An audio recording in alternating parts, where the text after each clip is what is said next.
Prions. Notre Dieu,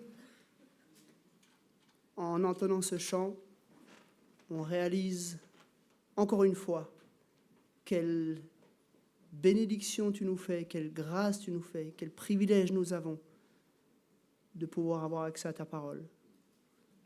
Merci premièrement parce que tu t'es révélé. Merci parce que tu nous as révélé qui tu es et quel était ton plan et ta volonté pour nous. Merci parce qu'en plus de t'être révélé, tu as permis que cette parole se transmette depuis 4000 ans pour certaines parties, 2000 ans pour d'autres parties. Merci parce qu'aujourd'hui, on peut la posséder, la comprendre, la lire, te connaître et connaître ton plan. Aide-nous ce matin et transforme-nous ce matin alors que nous méditons cette parole. Montre-nous qui tu es et quel est ton plan pour nous, afin que tu sois glorifié dans nos cœurs, dans nos vies et dans notre Église. Amen. On continue notre chemin vers Noël ce matin. Et avant d'entrer dans le texte de Jean, chapitre 1, à partir du verset 6, j'aimerais souligner quelque chose d'intéressant par rapport à Noël. Et Christian, tu nous as bien introduit par rapport à cette idée. C'est cette notion de contraste. Il y a comme un contraste autour du moment de Noël. Un contraste entre, d'un côté, une humilité déconcertante et une gloire incommensurable. Et on peut le décrire, ce contraste, à plusieurs niveaux. D'un côté, on a Dieu en personne qui naît dans une étable, qui est déposé dans une mangeoire pour les animaux. Et comme tu l'as dit, Christian, c'est chou dans nos petites crèches Playmobil, mais dans la réalité, c'est presque un peu angoissant. Je ne sais pas si vous avez déjà eu l'occasion d'aller visiter une étable, une vraie. Moi, j'ai un beau-frère qui est agriculteur. Bah, franchement, j'aurais pas aimé mettre mon enfant nouveau-né dans une mangeoire pour les animaux. Alors c'est vrai, en Palestine, il ne faisait pas aussi froid qu'ici, donc il ne faut pas non plus comparer absolument. Mais malgré tout, une vache, ça a quand même quelque chose de... Enfin, une vache mise à côté d'un nouveau-né qui vient à peine de sortir du ventre de sa mère, ça a quand même quelque chose d'un peu stressant. Et on voit là l'humilité. On voit l'humilité aussi dans ces quelques bergers qui viennent. Un petit peu des gens qui sont à la marge de la société. Les gens qui étaient juste là dans les champs sont les seuls, dans un premier temps, qui viennent adorer le Seigneur. Humilité. Mais en même temps, gloire. Qui a envoyé les bergers? C'est pas juste un gars qui est venu leur dire qu'il y avait une naissance dans le coin et puis qu'il fallait aller voir ce qui se passait. Ce sont des myriades d'anges. Moi, j'aurais bien aimé voir cette scène. T'imagines les gars, ils sont en train de garder leurs moutons, et puis tout d'un coup, un ange qui apparaît, puis après, derrière l'ange, des myriades d'anges qui sont juste en train d'adorer le roi des rois qui vient sur la terre. C'est aussi une gloire extraordinaire quand il y a ces mages qui arrivent d'Orient. Les mages, c'est connu, on a des traces des mages, on a trouvé des écrits de l'Antiquité qui nous parlent des mages. C'était une caste, en fait, de l'Empire perse, des gens qui faisaient partie de l'élite en particulier intellectuelle, des savants. On ne pourrait pas vraiment parler de scientifiques parce que la méthode scientifique n'avait pas encore été inventée à ce temps-là, mais c'était quand même des savants de l'Antiquité perse. Donc t'imagines la scène. Les gars, ils débarquent depuis Babylone, enfin depuis la région de la Babylonie, là. Ils marchent pendant des semaines à travers le croissant fertile pour arriver en Palestine. Puis ils arrivent à Jérusalem en mode ouais, on sait qu'il se passe un truc ici, on est venu adorer le roi qui vient de naître. Imagine le contraste. C'est un événement géopolitique qui est en train de se passer. On a des adorateurs idolâtres qui viennent s'agenouiller devant le roi des rois. Des adorateurs d'une puissance. Alors Babylone n'était plus une très grande puissance à l'époque de Christ, mais c'était une vieille puissance extraordinaire qui viennent s'agenouiller devant Christ. Et là, on voit ce contraste. D'un côté, l'humilité, de l'autre côté, la gloire. On a d'un côté un enfant qui naît dans un petit patelin au fin fond d'un petit village d'Israël. De l'autre côté, on a le roi Hérode, établi par l'Empire romain, qui tremble à l'idée que ce roi soit né. Vous voyez le paradoxe? Vous voyez le contraste? Et ce contraste, il dure depuis lors. Jusqu'à aujourd'hui, ce contraste existe. On est dans un temps où le christianisme est globalement méprisé dans le monde. Bien sûr, il y a beaucoup de chrétiens dans le monde.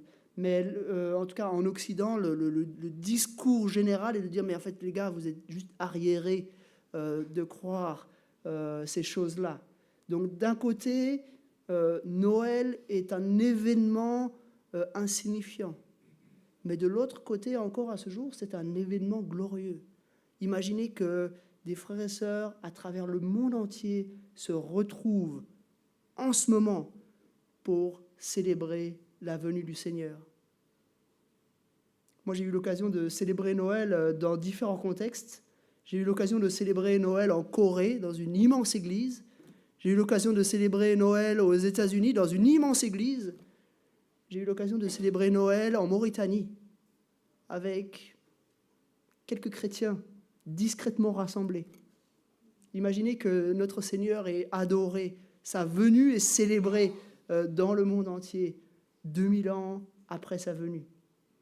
Imaginez aussi que, paradoxalement, le monde entier, chrétien et non chrétien, célèbre sa venue sans le savoir.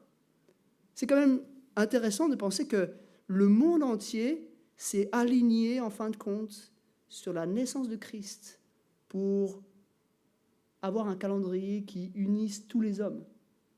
Peu de gens le savent, mais malgré tout, c'est sur la venue de Christ que l'humanité entière s'est alignée. Imaginez aussi que dans le monde entier, une fois, on était un peu avant Noël avec mon épouse en voyage de noces en Indonésie. On était dans un centre commercial, Indonésie, plus grand pays musulman du monde. On était dans un centre commercial et puis tout était orienté vers Noël. Il y avait même des représentations de Christ et tout ça dans ce centre commercial. Et c'était étonnant de voir que le monde entier, à son insu, reconnaît que quelque chose d'important se passe. C'est un temps de contraste. Et on va essayer de comprendre dans le texte de ce matin d'où vient ce contraste, cette humilité et cette gloire. Elle vient de quelque part. Et on va le voir dans ce texte de Jean, chapitre 1, à partir du verset 6. Et j'aimerais vous encourager à prendre une Bible. Si vous n'avez pas de Bible avec vous, levez la main et puis on va vous amener une Bible. Comme ça, vous pourrez voir que ce que je dis, ce n'est pas ce que j'invente, mais c'est ce qui se trouve dans le texte de la Bible, dans la Bible elle-même. C'est un texte qui a parcouru 2 millénaires pour venir jusqu'à nous.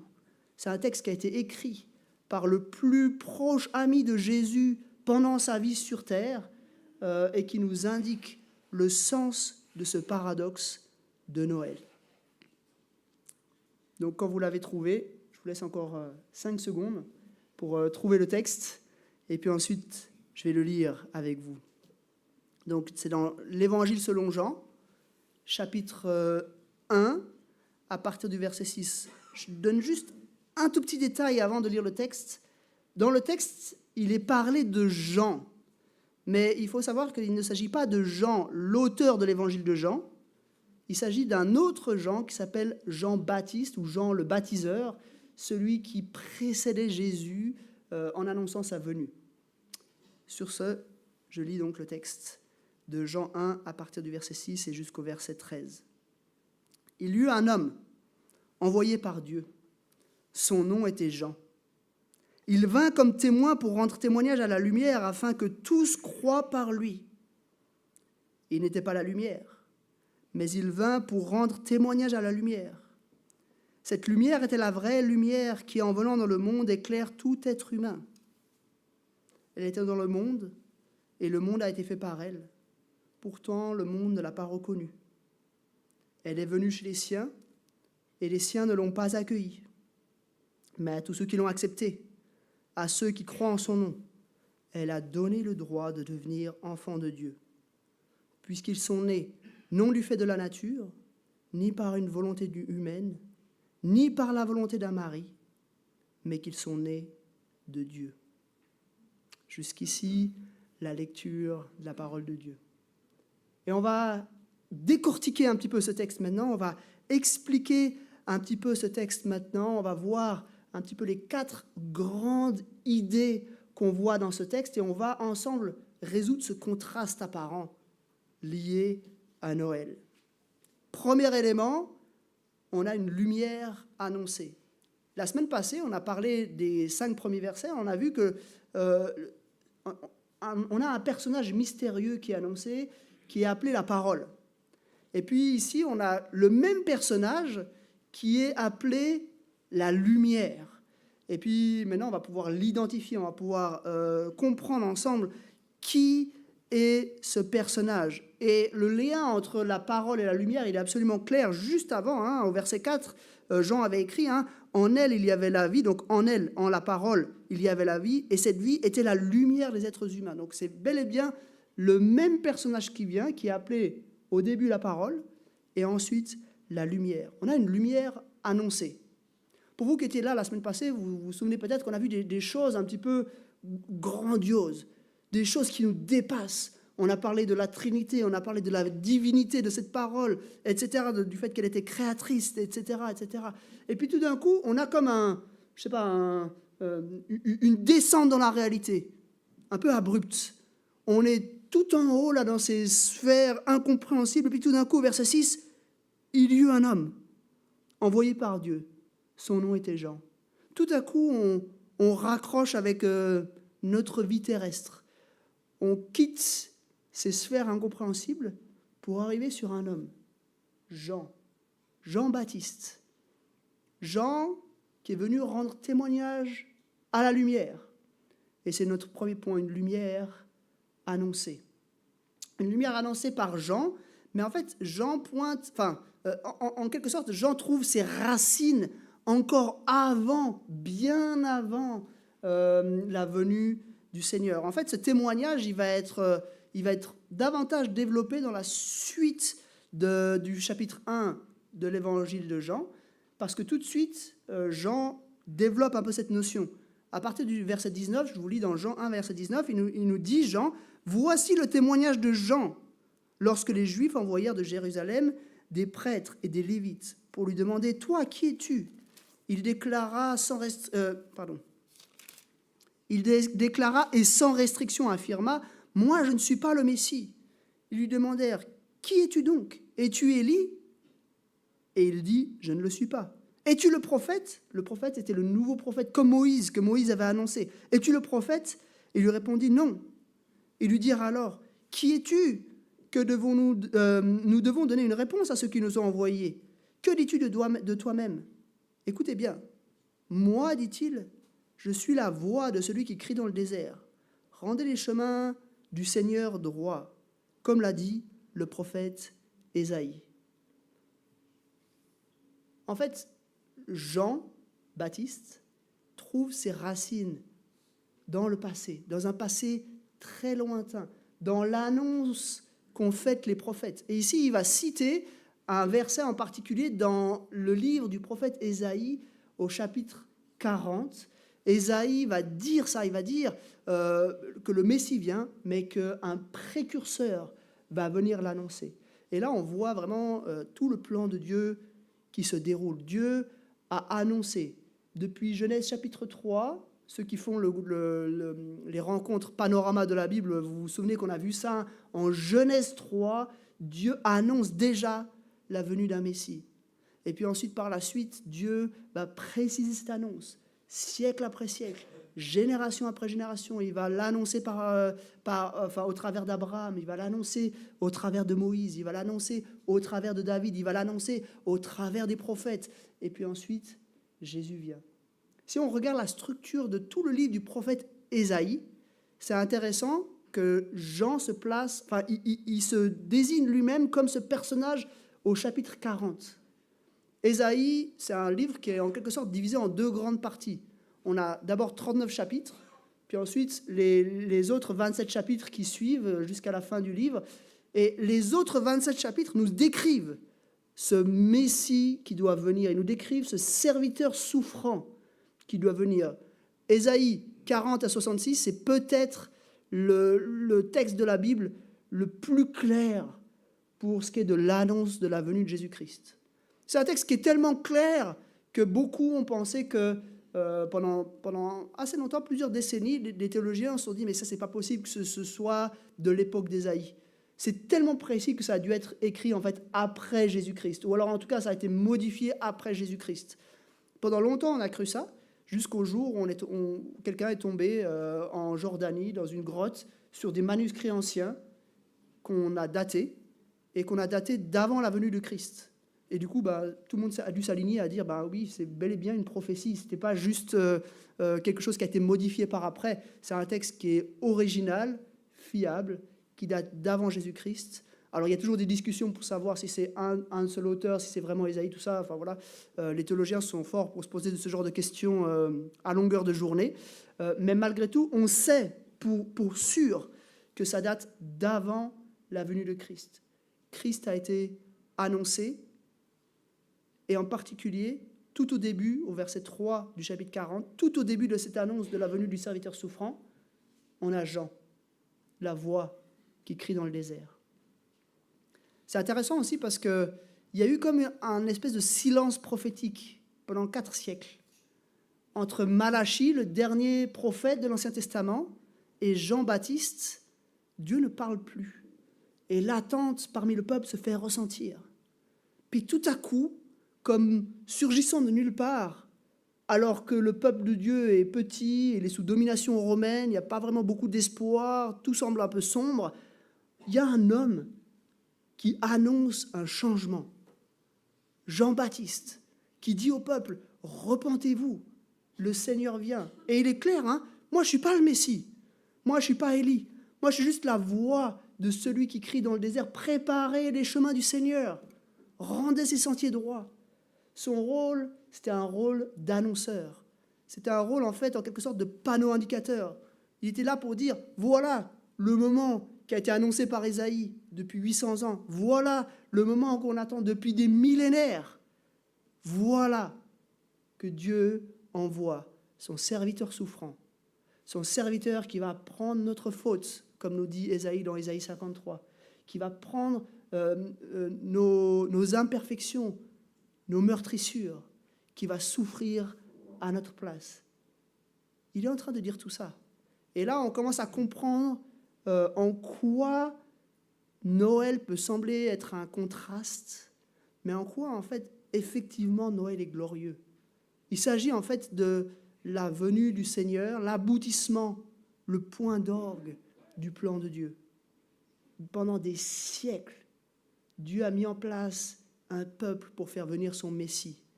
Pendant des siècles, Dieu a mis en place une dynastie royale pour faire venir le roi des rois.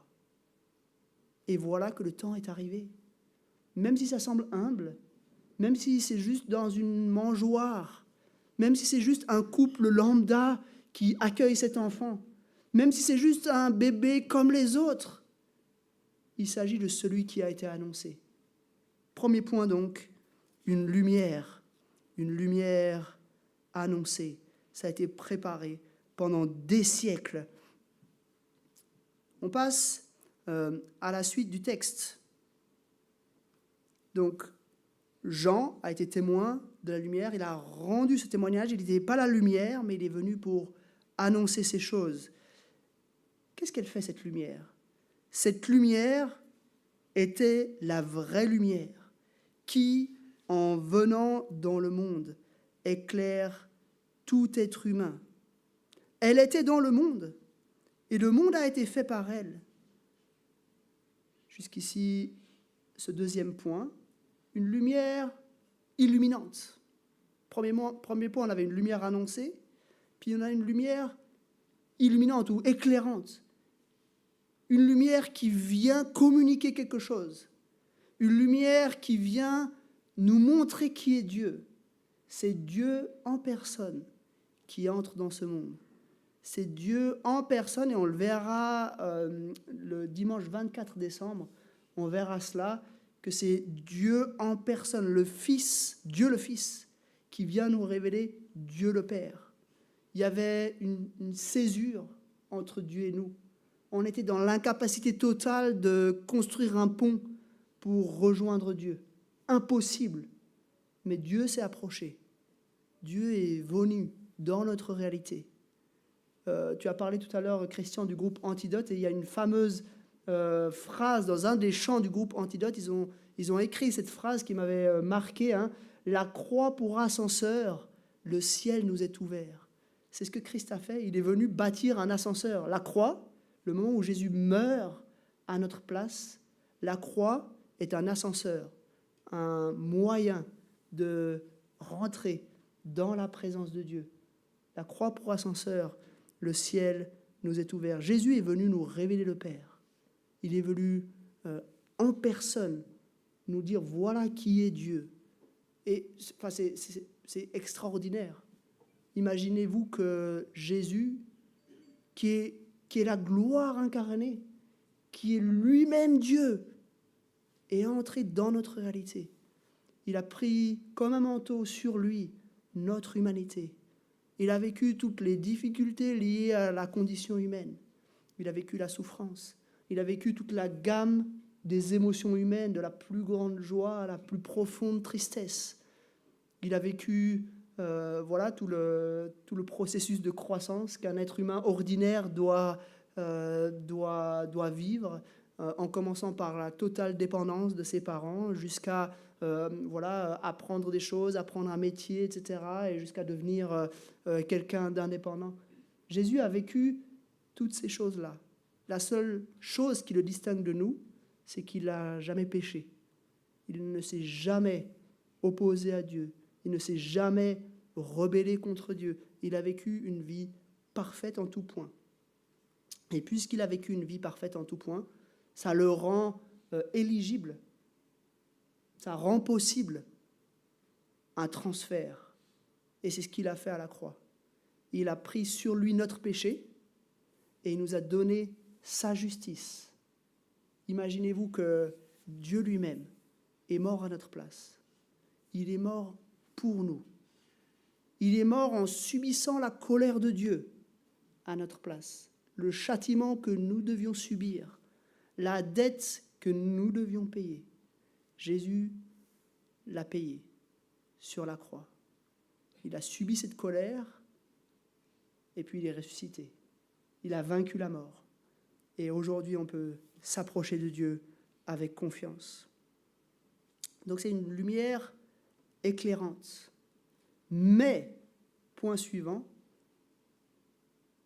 une lumière rejetée.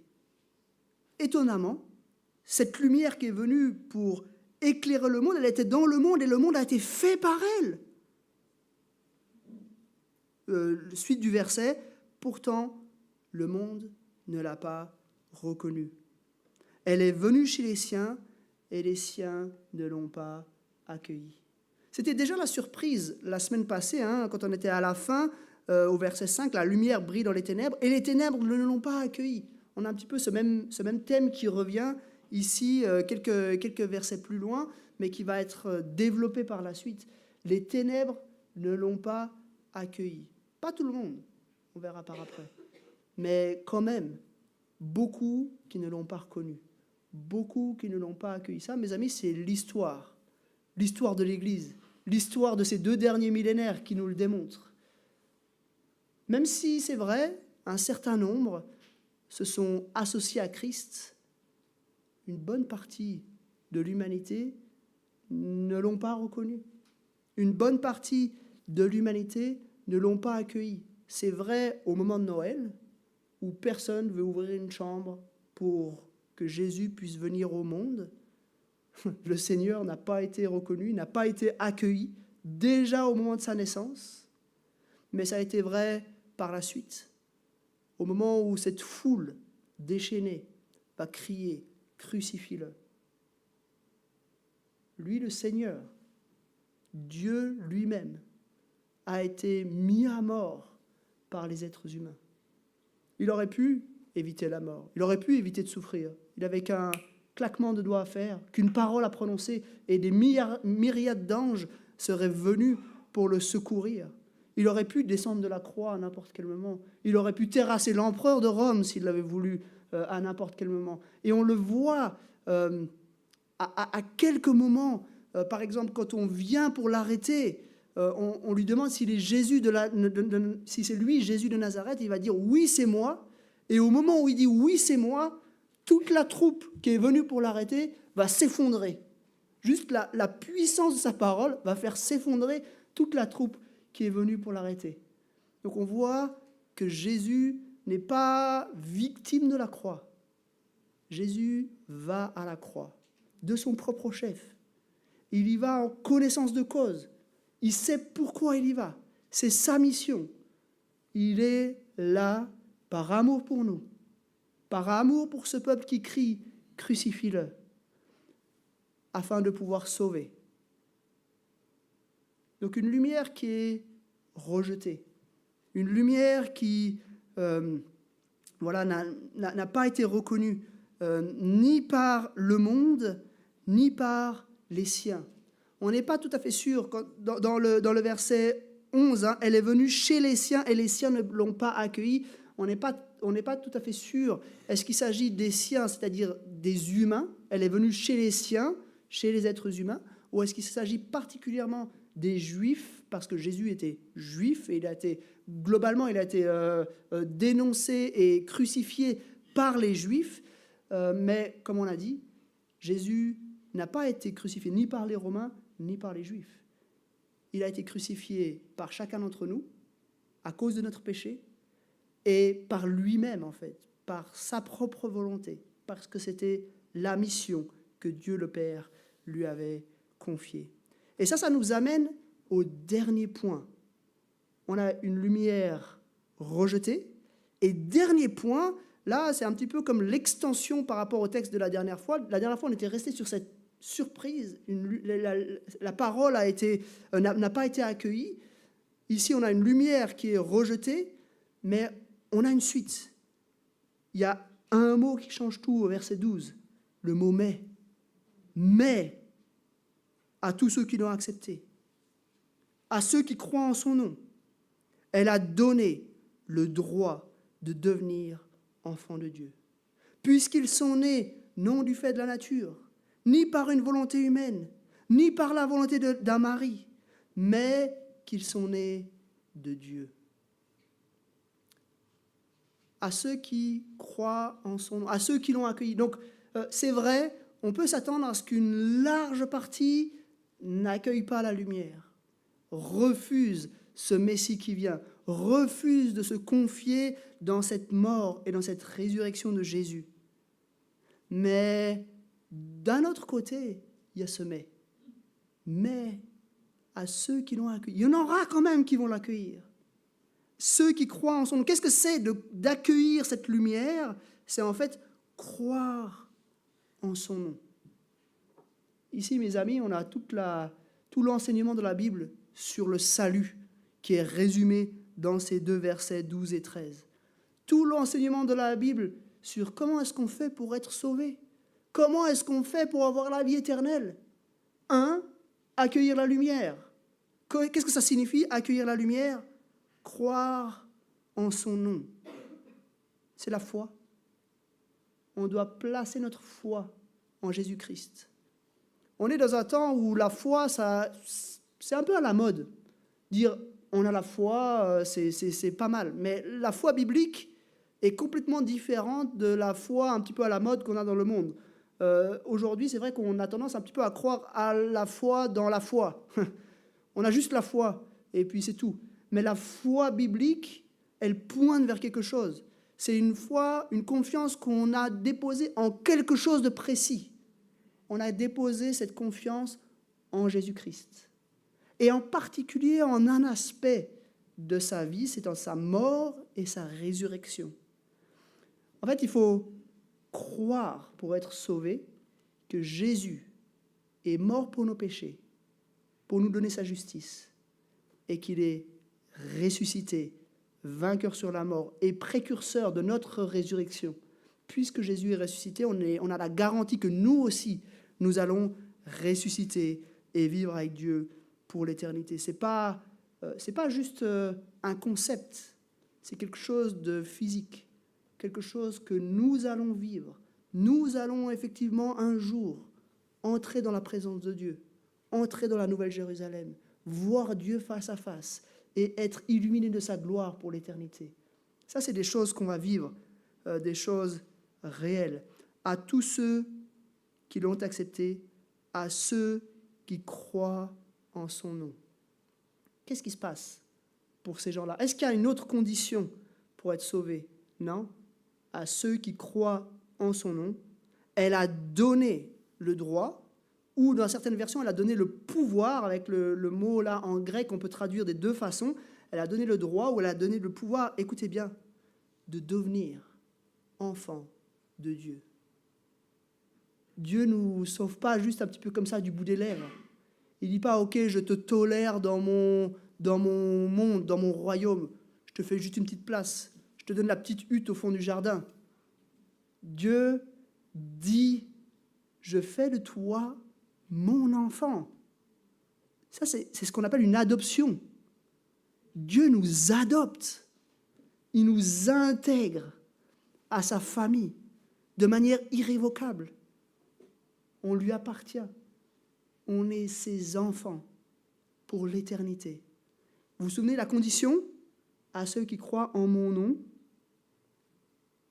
je leur donne le droit ou le pouvoir de devenir enfants de Dieu. Quelle grâce! Mes amis, le plus grand miracle que l'univers n'ait jamais connu, plus grand encore que sa propre création, il est là dans ces mots. On obtient le droit ou le pouvoir de devenir enfant de Dieu. La grande déchirure qui avait eu lieu en Éden, au moment où Adam et Ève avaient choisi de s'opposer à Dieu, cette grande déchirure va être transformée en une grande réconciliation sur la base de la foi. Si on croit en Jésus, si on croit en sa mort et sa résurrection, on a le droit, on a le privilège, on a le pouvoir de devenir enfant de Dieu, de faire partie de manière irrévocable de sa famille, pas pour la durée de notre vie, mais pour l'éternité. Quelle grâce, quel privilège. Mais Jean va encore détailler un petit peu ce salut en disant « Puisqu'ils sont nés non du fait de la nature, ni par une volonté humaine, ni par la volonté d'un mari, mais qu'ils sont nés de Dieu. » Et alors, si vous voulez développer cette idée-là, vous pouvez lire juste 2 pages plus loin dans votre Bible, Jean chapitre 3. Jésus, dans Jean chapitre 3, on va pas le lire maintenant, hein, vous pouvez juste le lire cet après-midi ou ce soir chez vous. Jésus va avoir une discussion avec un homme qui s'appelle Nicodème, et il va lui expliquer exactement ce que ça veut dire, cette nouvelle naissance, d'être né de Dieu. Alors, on ne va pas le lire parce que ce serait tout un chapitre, ça nécessiterait énormément d'explications, mais je vais simplement vous résumer cela. Il faut une nouvelle naissance pour pouvoir être enfant de Dieu. Alors, il y a un côté un petit peu... Notre facette de la pièce, c'est de croire, mais d'un point de vue, du point de vue de Dieu, à travers les yeux de Dieu, il faut naître de nouveau. Et c'est ce que Jésus va dire à Nicodème. Il va lui dire, en fait, si tu veux avoir la vie éternelle, tu dois naître de nouveau. Puis le gars, il est perdu. Il dit, mais attends, on doit retourner dans le ventre de notre mère et renaître. Il lui dit, non, tu ne dois pas renaître humainement. Tu dois renaître divinement, en quelque sorte. Être né de Dieu. Il faut comprendre ici ce qui se passe. C'est que l'humanité a été définitivement corrompue par le mal. Au moment de la chute, en Genèse 3, par Adam et Ève. En fait, ça veut dire que c'est presque génétique. On est des pécheurs par nature. Et en réalité, les péchés que nous commettons sont juste les symptômes de notre maladie, qu'on a en nous le péché. En fait, c'est pour ça qu'aucun être humain n'est capable de mener une vie parfaite. Parce qu'au fond de nous, dans notre nature même, on est des pécheurs. On n'a aucune possibilité de vivre. C'est un petit peu comme, voilà, je ne sais pas, si vous avez en vous la grippe, ben vous allez tousser, vous allez faire de la fièvre. Ben, il n'y a aucune possibilité que si vous avez la grippe, vous ne manifestiez pas ces symptômes. Bon, peut-être si vous êtes médecin, vous savez que dans certains cas, ça arrive qu'on n'ait pas les symptômes, enfin voilà, mais vous comprenez l'image. Et ben un peu de la même manière, puisque nous sommes pécheurs et puis que nous héritons ce péché depuis des générations et des générations, depuis Adam, dès notre naissance, dès notre conception, nous sommes par nature des pécheurs. Et ça veut dire qu'on ne peut pas juste changer de nature. On n'arrive pas à transformer notre état moral d'opposé, d'ennemi de Dieu en enfant de Dieu. Pour ça, il nous faut une nouvelle nature. Il nous faut être créé à nouveau. Il nous faut être généré à nouveau. Ou on pourrait dire, il nous faut être régénéré. Ça, c'est ce que Christ a fait. Il nous régénère, de telle sorte qu'on n'est plus des êtres humains version 1, descendants d'Adam, mais que nous sommes devenus des êtres humains version 2, descendants de Jésus-Christ. Et ce qui se passe au moment où vous aurez placé votre confiance, votre foi en Christ, c'est que cette transformation miraculeuse va s'opérer. Ça ne va pas changer quelque chose de visible, il ne va pas se passer quelque chose de palpable ou quoi que ce soit, mais malgré tout, ce changement profond va s'opérer. De pécheurs, vous deviendrez saints. Malheureusement, vous allez continuer à pécher, je vous préviens, parce que notre vieille nature va continuer d'avoir une influence sur nous. Mais aux yeux de Dieu, vous allez devenir des nouvelles créatures, saintes. Au lieu de souiller par le mal, vous allez devenir purs. Au lieu d'ennemis de Dieu, vous allez devenir enfants de Dieu. Et avec cette notion d'être né, non du fait de la nature, par des voies ordinaires, ni par une volonté humaine d'un couple qui a décidé d'avoir un enfant, ni par la volonté d'un mari, mais de Dieu, eh bien, nous avons la possibilité, en effet, d'être véritablement des enfants de Dieu, destinés à une vie éternelle de perfection et d'amour dans la présence du Père. Voilà, mes amis, tout ce qui nous est dit dans ces quelques versets. On a une lumière qui est venue à Noël. Il y a un contraste. D'un côté, une lumière humble, de l'autre côté, une lumière grandiose, glorieuse. Et ce n'est pas pour rien. Dieu a voulu que Jésus vienne humblement pour prendre notre condition humaine. Mais cette lumière est quand même glorieuse. Déjà à l'origine et jusqu'à ce jour. Pourquoi est-elle glorieuse? Parce que tous ceux qui l'ont acceptée, ceux qui croient en son nom, ont reçu le droit de devenir enfants de Dieu. Mes amis, Noël, c'est le début du plus grand miracle que l'univers ait jamais connu. Dieu lui-même est venu sauver les pécheurs. Dieu lui-même est venu faire de nous des enfants de Dieu.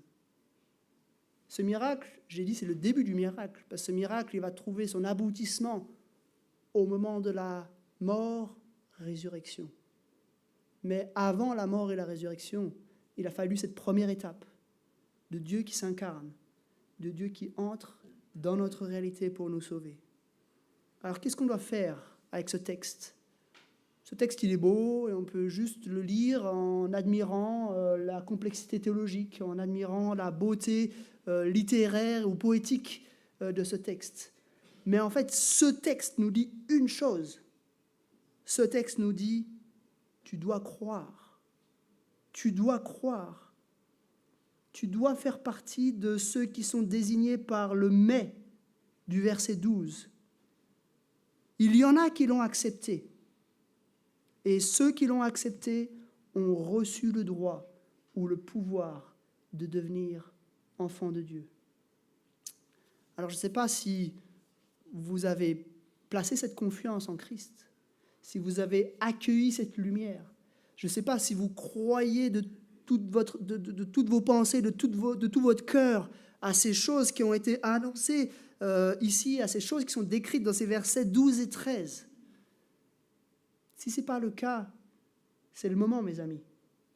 C'est le moment de plier les genoux, d'accueillir cette lumière, de vous mettre en quelque sorte à côté des mages, de vous mettre en quelque sorte à côté de tous ces disciples de Jésus qui, à travers les siècles, ont plié les genoux devant le roi des rois, ont placé leur confiance en Jésus-Christ pour leur salut.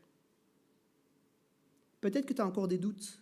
Si c'est le cas, je t'encourage pas juste à croire ce que je dis là, maintenant, et je ne veux pas être juste un influenceur qui te forcerait à croire ces choses, mais je t'encourage à partir de maintenant à lire la Bible, à venir à nos rencontres d'église ou de rencontrer d'autres chrétiens, mais à vraiment faire de cette quête un objectif de ta vie entière. C'est-à-dire, moi, j'ai envie de connaître ce Dieu-là. J'ai envie de connaître cette vie-là.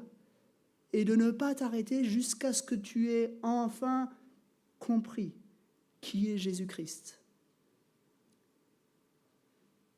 Si tu le connais, si tu as déjà accueilli cette lumière, si tu crois déjà en son nom, eh bien alors, mon frère, ma sœur, on a ce privilège d'être enfant de Dieu. On lui appartient irrévocablement. On fait partie de la même famille. On sera pour l'éternité autour du trône et de l'agneau. On sera dans cette foule que personne ne peut compter et qui adore Dieu pour l'éternité.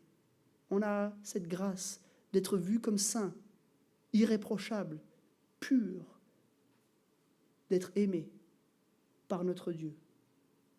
Qu'est-ce qu'on a dû faire pour y arriver? Rien. Rien. C'est Christ qui a tout fait. Tout ce qu'on a fait, c'est de placer notre foi dans ce que Christ a fait, de placer notre confiance. Ça, ce n'est pas une action. C'est juste qu'on se met à genoux en disant « Oh, Seigneur, j'ai rien à t'amener, j'ai rien à te donner. J'ai juste accepté tout ce que tu as fait pour moi. » Et ça, mes amis, ça doit nous pousser, je crois, à la plus haute adoration. On vient à Dieu les mains vides et il nous donne tout. Quelle gloire, quelle grâce.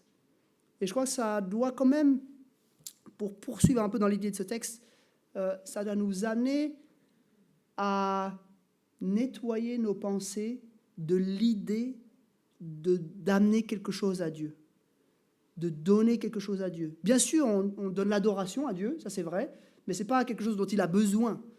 C'est quelque chose qui l'honore, c'est quelque chose qui révèle sa gloire, etc. Mais ce n'est pas quelque chose qu'il aurait besoin en mode comme quelqu'un qui aurait faim et puis qui aurait quand même qui vivrait mieux s'il avait quelque chose à manger. Ça n'a absolument rien à voir avec ça. On doit nettoyer nos cœurs et nos pensées de l'idée qu'on ferait quelque chose pour être un peu meilleur dans les pensées de Dieu, qu'on ferait quelque chose pour mériter un peu plus notre salut. Bien sûr, on peut faire des tas de choses pour honorer Dieu, on peut faire des tas de bonnes actions, des tas de choses merveilleuses, et les chrétiens depuis 2000 ans l'ont fait. Mais je crois qu'on doit se souvenir qu'on ne méritera jamais rien dans la présence de Dieu.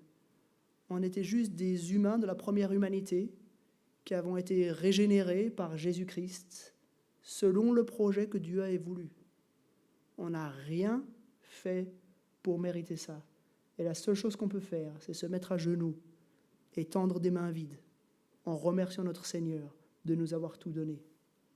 Alors mes amis, s'il y a une phrase à se rappeler, je crois, ce matin, c'est cette phrase du verset 12. Mais à tous ceux qui l'ont accueilli, à tous ceux qui l'ont accepté, à ceux qui croient en son nom, elle a donné le droit de devenir enfant de Dieu. Que ce soit notre assurance.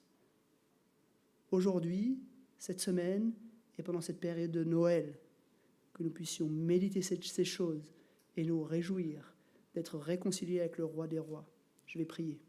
Seigneur, merci d'avoir envoyé Christ, d'avoir envoyé ta lumière.